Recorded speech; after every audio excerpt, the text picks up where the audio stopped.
our workshop series. To lead us on to today's workshop series is a Toastmaster who doesn't need much introduction in the Toastmasters spaces. I know she's also a Rotarian. She's an author. Ladies and gentlemen. Her book is on Amazon. I'll let her talk about it for herself. She's also a mother, a caring mother, and a loving wife. Without much further ado, Lynda Nabayinda, welcome to the stage. Take it away. Good morning, everyone. Good morning, Alex. Thank you for the invitation this morning. Good morning, Toastmasters and guests. I'm pleased today to share with you some principles on goal setting. I know we are in the second month of the year, but it's never too late to fine-tune those goals that we set for ourselves already. Those from Kampala Sunrise Toastmasters, Alex took us through a session on setting goals. I want to fine-tune that a bit, add in some principles, some invincible analogies that will concretize the goal setting and enable us achieve the goals. I know a number of times, year on year, we all set goals, but do we actually get to achieve them? Or some things get in the way of us achieving those goals? And we're going to tackle all that today in this session. I would love for it to be as interactive as possible, despite it being an online session. So you may drop in the chat room quick questions or comments. I'll be reading them as I go along, so that by the end of these 30 minutes, we've all benefited from the goal setting session, and we're all on the journey of ensuring that we achieve our goals without leaving some of the things that are critical out. Things that matter most must never be at the mercy of things that matter least. And this is the bedrock of this presentation that is called First Things First. Yes, we do have goals, but which are the most critical goals? And are we focusing on the least important? And at the end of the year, we feel as though we've just been drifting along. And yet all the other people have also had the same 365 days, the same 24 hours, but they're going places, they're doing stuff, and we're not. And that's going to be tackled today, whereby by the end of it all, we'll know that things that matter most must never be at the mercy of things that matter least. But how will you know the things that matter most over those that matter least? And with that, it will help us to be more effective in our day-to-day activities, balancing out our day and our lives, so that come 31st December 2022, we feel like winners. We've conquered the year. Okay? All right. I've already talked about what we're going to do, but I'll also take you through how to manage your time. It's one thing to set your goals. It's another to play around your goals with the same 24 hours everybody has. And with all the energy being drained, we all struggle at times where you feel, oh my God, I'm doing so much. And other people are doing so much and they still look vibrant. Those are the things we're going to tackle, so that it's not only goal setting, but how to wrap those goals around the time we have without completely taking us to Mulago Hospital or Butalika Hospital because of burnout. Okay, so we'll begin with the end in mind. This session is taken out of one of the favorite books of mine, one of the most impactful books I've read, and that's 7 Habits of Highly Effective People. And it only covers 2 habits for us to be able to set goals and work on those goals to achieve them well. So we should always begin with the end in mind. What do you want to achieve at the end of the year? Before you set your goals, what do you want to achieve? Begin with the end in mind. Then we'll work backwards to see how to ensure that we achieve that. So we begin with where we want to go, okay? And we start that by using a personal mission statement, which is your guiding factor. Those of us who are employed, most companies have a mission statement. Those who are self-employed, I really hope your company has a mission statement. That's what clarifies what's most important to you. Without that, you will set goals, but they may not be what is most important to you. You could even be copying someone's goal. Someone says, I want to lose weight. And you're like, I think that's the trend, losing weight, exercising. Yeah. But is that what is most important to you? You know, someone else is setting a goal on, perhaps I want to write a book, and you're like, oh, everyone is writing a book. Let me write a book. Maybe it's not important for you. So you start by having a personal mission statement in your quiet moment, by the beach, in your bedroom, alone. What are the things that are important to you? Then you write out your personal mission statement, like you're your own company. And that's the reason those huge companies keep growing, because they are focused. They know where they're going. So even if one company is doing one thing, they have their goal. You're not even bothered about what the other company is doing. And that's what should be important as we set our goals, because the mission statement will provide direction and purpose. And if you can put it in a snapper frame for everybody to see, it could be a family mission statement, it could be yours alone, it could be something you live by, you know, because it addresses the most important aspects of your life. Now, owing to time, of course, I won't give you the examples of personal mission statements, but that can be homework for you. What is your mission statement? What do you want to do? You know, as a mother, as a sister, as a church member, what is it you want to see at the end of the year? And that's what's going to clarify what's important to you, so that the small things don't come and take away from you the big stuff. So in 1 minute, oh, I forgot to time myself, but the timekeeper is there. You let me know when I have 15 minutes to go. The first thing is get tribute statements of the key roles in your life. As an individual, who are you? I will tell you what I am, and then you do for yourself where you are in your notebook. As Lynda, the most important thing, I'm a wife. Then I'm a mother. And then I'm a career woman. I have a job. I have someone who pays me so I can provide. And I'm a church member. I'm a Rotarian.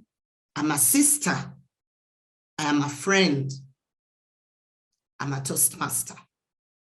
So those are my roles in life. You also may have your roles. Maybe there's something I've not put. Perhaps you're a choir member or you're something.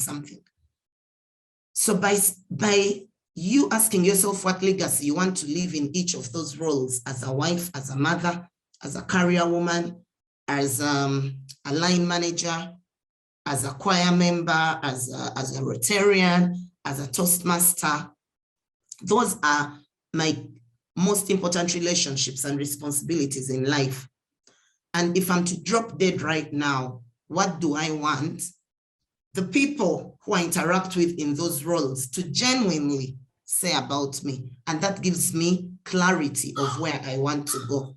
Because if I've been entrusted with a team to lead, what do I want this team to say about me?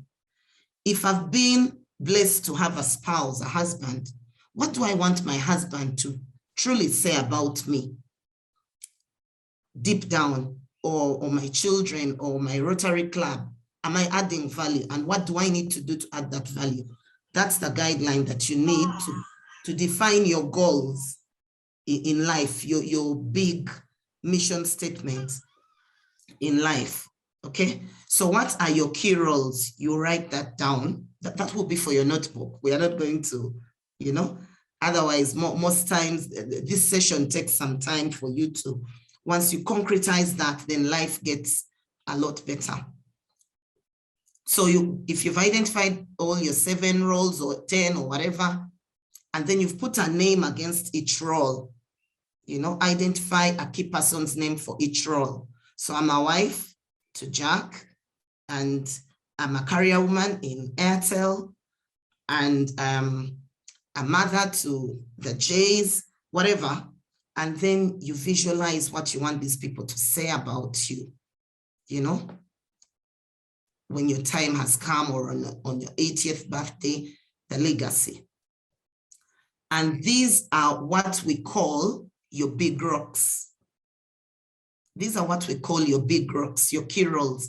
And you're going to see how that plays around as we set goals, okay? And as we manage our time to ensure that we achieve the goals we've set in the time frame we've done. So keep that at the back of your mind, your key roles that you are, and then we get to actual goal setting. What do you want to see? Everybody knows goals should be SMART, right? They should be specific, measurable, achievable, realistic, and time-bound. We all know that, okay? And we all know that they should encompass a number of spheres of our lives so we live a well-balanced life. Instead of being a high achiever at work and your children don't know you and your marriage is breaking down and you don't go to church anymore and you don't belong to any social group or networking group, because we all know that your net worth comes from your networks, who you know. So you can define your dreams and goals in the various categories that previously Alex had shared: your career, your financial, your emotional, your fun, your social life, your spiritual life, your physical life, you know, your health, and you make your goals SMART. I'll give 2 examples. So I want to lose weight. Hallelujah, yes, but from what weight to what weight? So now we have specific, from 90 kilos to 70 kilos. That's already specific, it's measurable. Is it achievable? Depends on what time frame you choose. Can you drop 20 kilos in a month? I don't know. So maybe you say in 3 months. Is it realistic? Absolutely. But then what most of us miss when we set the goals is the how. So yes, I want to lose weight. What am I going to do? So I set the goal. That's the big ticket item. And then I have to bullet exactly what I want to do when I set those goals. I'm going to get a running partner. I'm going to sign up at the gym. I'm going to do this, this, and that. Or maybe financial. I want to have 30 million in my savings account or my unit trust by the end of the year. Very good financial goal. What does it take for me to have that money?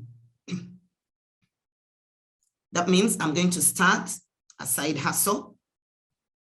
I'm going to save more, maybe put an amount, an extra 300,000 every month. I'm going to reduce my DSTV membership.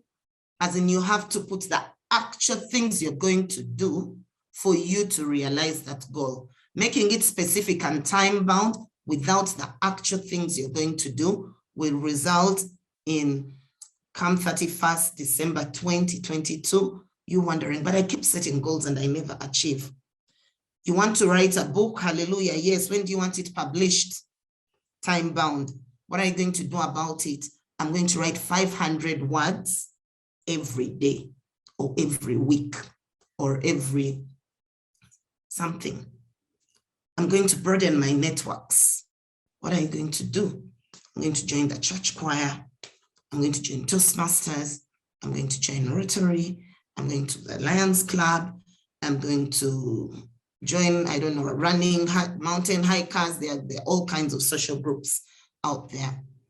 So when you set your goal in each of the categories, you put exactly what you're going to do.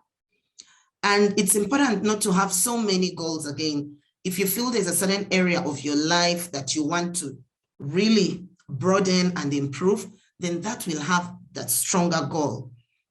And it is recommended by scholars that you don't tackle more than 3 big ticket items at once. So you tackle them piecemeal, perhaps quarterly, and you say, okay, this quarter, this is what I'm going to do. In as much as you've done the yearly plan, then you break it down quarterly so that it doesn't seem so overwhelming.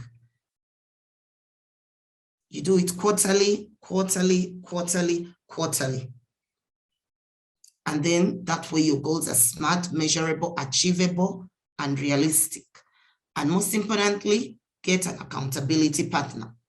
It is tough to do things alone. You'll do it for 1 month and you'll be gone. So you will have an accountability partner, either a mentor or a coach or a colleague you trust who can call you out when you're eating a donut in the middle of the day and yet you're on a weight loss regimen. Or someone who will say, what did you do for fun this week? And you did nothing because you're so focused on your job. You're so focused on your side hustle. You're forgetting to have fun or to take your children out or to have that date with your spouse. So this is important, that to even make it more impactful, invincible, okay, you take action. How do you take action? We have 24 hours in the day. You've written 10 goals. You're wondering, oh my God, which one is bigger? Remember, you took your key roles. You wrote down who you are, and you have a personal mission statement of what's driving you. And then you have these 24 hours. You have over 10 goals. You have 24 hours, and you have the people that matter to you, the roles that are important to you. And you have to be able to manage your time so that you can achieve your goals. Because effective time management starts with clear vision and goals. Personally, when my goals became bigger, I changed my Toastmasters club from an evening club to a morning club. Because at this time, my work, my 8 to 5 hasn't yet started. And yet for an evening club, I was losing out time on my children. I had pick and drop. I had things I was doing. So I made use of my morning time and joined a morning club from an evening club to manage my time better. Same I did with Rotary. I joined a morning club that starts at 7 to 8, and then I can get on with my work. So effective time management can only start when you have clear vision and goals, which we've done. Your goals are clear. You have a vision and mission. Now you can manage your time. And let me show you how you can do that quickly. Keeping in mind that Steve Covey, the same guy whose book was really impactful for me, says the main thing is to keep the main thing, the main thing.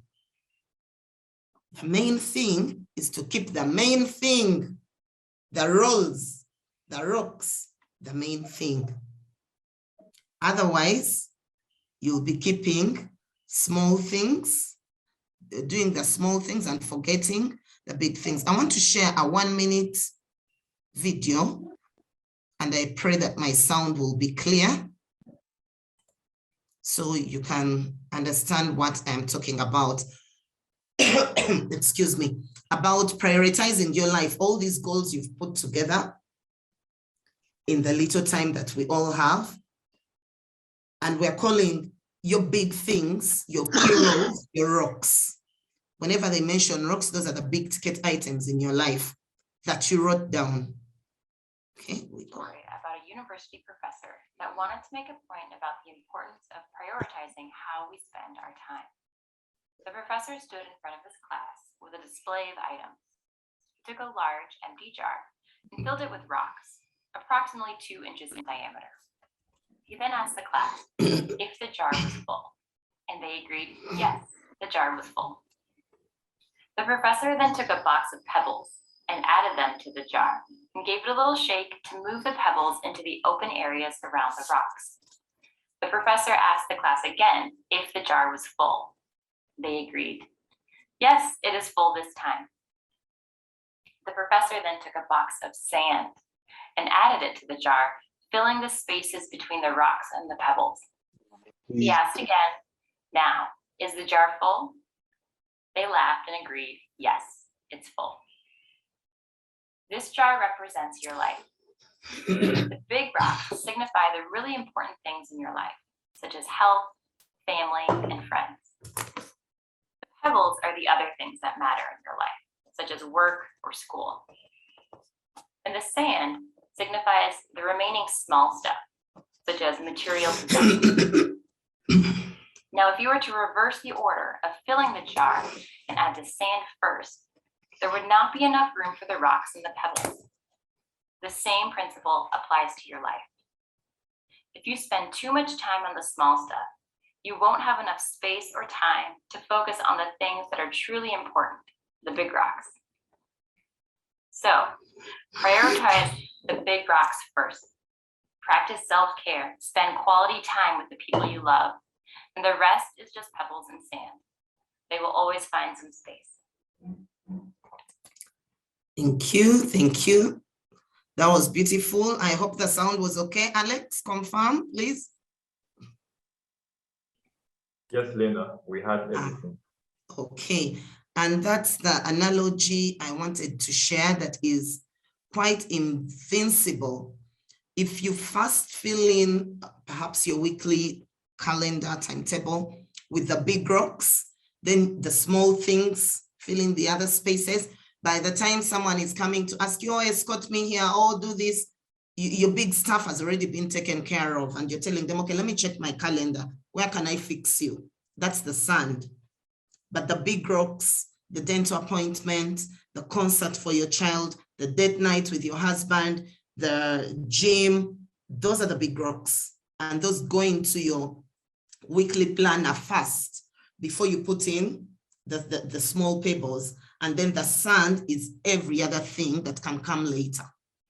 So it depends on what your big rocks are. So as you plan your week, because the whole point is how to set goals and ensure that they work for you. We just don't want to set the goals. So plan every week before you plan for the day. You plan the week, which roles that you wrote will benefit from your attention this week. How can you achieve balance in your roles each week? And which long-term goals do you want to make progress on this week? Slowly by slowly.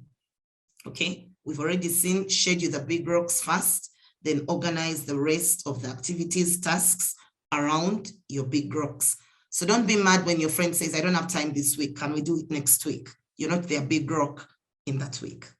And don't take offense, okay? And then you learn to manage what's urgent and important and urgent. We are not going to dilly-dally here. I must tell you, we should always try to spend at least 90% of our time in quadrant 2.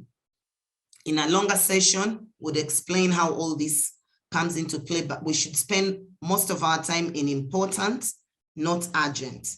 When we live in this quadrant, urgent and important, we burn out, we get sick, we get demotivated, and end up in quadrant 4, social media, Facebook every day, WhatsApp jokes to get the dopamine that makes us happy. Because you're so stressed, you've been in crisis mode every time you didn't plan.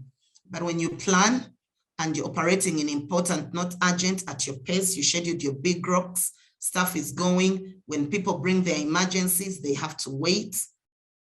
If 80, 90% of the time you're here, then you're on the right path to achieving your goals. So always ask yourself, which quadrant are you operating in every day? And why are you there? Why are you in that quadrant? Maybe most of the time you're on WhatsApp, ask yourself that question, why are you here? Find the root cause. And how long have you been there? And what are the consequences of staying there? You never achieve anything, but those are questions you can answer for yourself.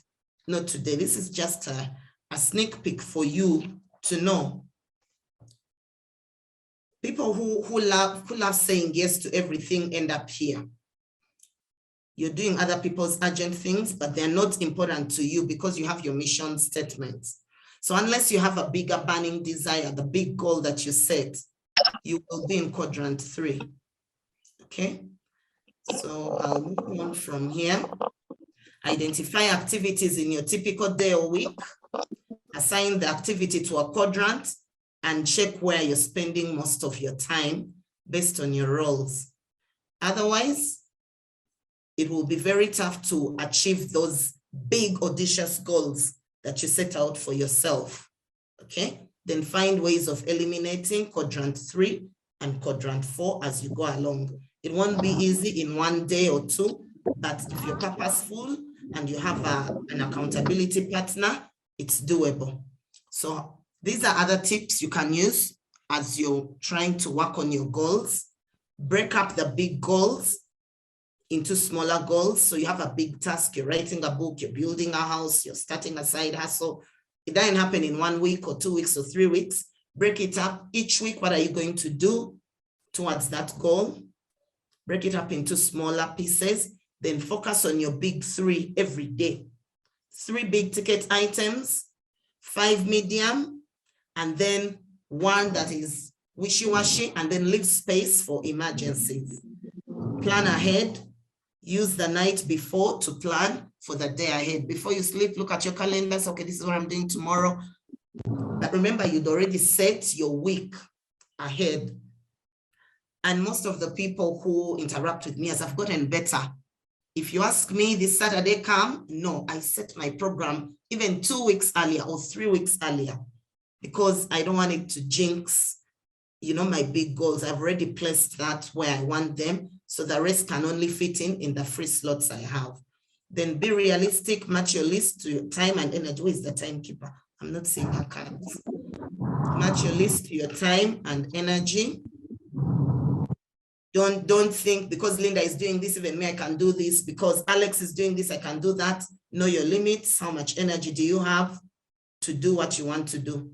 Some people may be on drugs and you're just coping. You will end up somewhere else. Okay, so I want to wrap up. About 2 minutes, yes, exactly. So I want to wrap up by saying that personal energy is the single most valuable asset. Know where you get your energy to focus on your goals and do what you want to do. Okay, so manage your energy either through physical activity, through meditation, mental, through spiritual, or through social, emotional. Find ways of getting back the energy, because as you focus on the goals you set, you will get tired, you will get burnt out, but find ways of re-energizing yourself so that you remain on the treadmill, on the path to achieving your goals. Thank you for the opportunity, Alex, to quickly share how to set SMART goals, how to utilize our time so we can achieve those goals, and then together we'll be victorious at the end of the year. And we'll say bye-bye to 2022. Thank you. Wow, Lynda. Amazing stuff, Lynda, just in 30 seconds, would you want to talk about Ascenify? Because I say it on your slide and it might take me for Okay, in 30 seconds, a table topic. Ascenify is a management and consulting company that we co-founded with a friend, Philippa, to share on our varied experiences in our career life, in our business life, and share with the rest of the world. So we take individuals and teams through trainings of various spheres. Among them is goal setting and personal time management. We've just done a sneak peek, but that's a full day's job. We do leadership training. We do personalities and how they help teams collaborate together, personality testing and how they collaborate, and lots of other things. We have co-facilitators, depending on what the needs of the people are. We have Susan, we have JC, we have Connie. So we're a team of experienced people who share what we've learned along the way through our actual experiences and lessons learned from various spheres of our life to different people. And you can find us on all channels, LinkedIn and Facebook and Instagram. Thank you. Wow, that's very inspiring. Philippa, I didn't mention Philippa, the co-founder. I don't know, I didn't see on the call. All right, thank you. That's very inspiring, Lynda, because you're using your skills you're getting from Toastmasters and transferring them outside Toastmasters. That's a great takeaway for me this morning. I also took away that, hey, begin with the end in mind. That's very clever. The big rocks was quite enlightening. someone in the chat mentioned that very invincible message. And yeah, I'm now asking myself, what are my big rocks? And yes, I like the fact that the greatest call to action to me was prioritize the big rocks and rest with feeling with time. Speaking of time, our time is quickly spent, but I'll give members just one chance to ask Lynda a question. If you have a question, this is your moment to get free consultancy from Ascenify. If you have just one question, please put up your hand or unmute and ask away.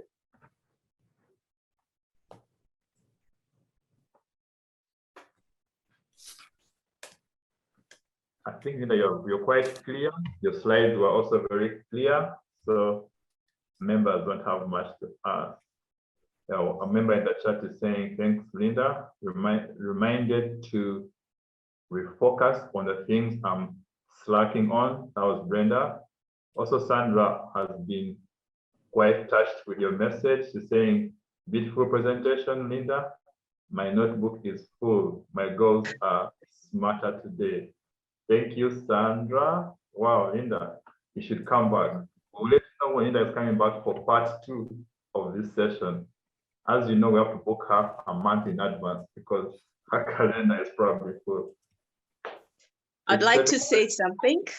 I'd like to say thank you so much, Lynda, for helping me touch base with the how to schedule the big rocks.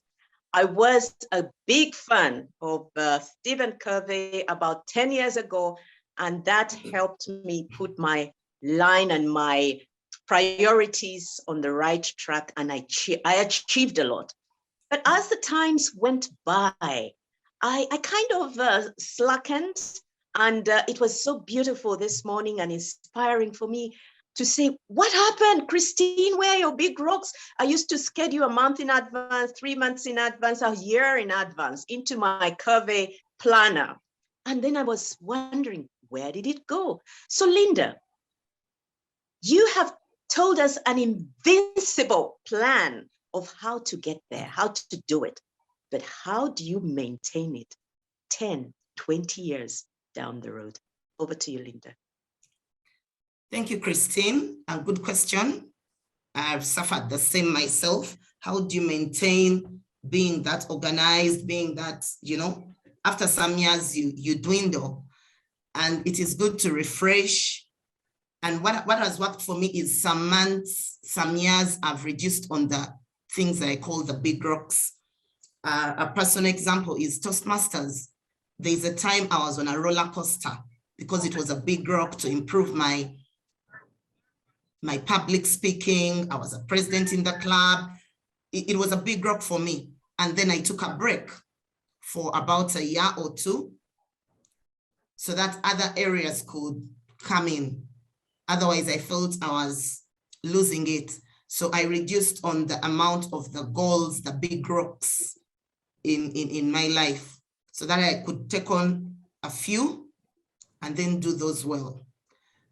Although at times, truthfully, no one is that perfect, like Steve Covey says. There are times you'll be all over the place. But when you know the principle and you come back and regroup and you have the accountability partner, they put you back on track because your accountability partner will inbox you and say, Lynda, where are you here? Which trip are we taking this year? And then you remember, oh, we're supposed to take a trip. That is fun. That is rejuvenating. That's what happens. And I have accountability partners for different things. The time I wrote the book, I'd shared with someone, and then she told me, Lynda, how far with the book? I'd only written 1 chapter. So having an accountability partner helps, not one, but many. They keep you on track, but also once in a while reduce the goals so you don't feel the burnout leads to you dropping the ball on that. And that's from my personal experience, really.